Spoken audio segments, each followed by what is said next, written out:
అందరికీ నమస్కారం. ఆలుగడ్డ కూర పెద్దల కంటే చిన్నపిల్లలకు చాలా ఇష్టం అండి.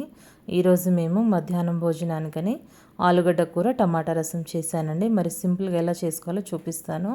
ముందుగా మట్టి కుండలో కొంచెం నూనె వేసుకొని ఒక 4 సన్నగా తరిగిన ఉల్లిగడ్డలు వేసుకున్నానండి.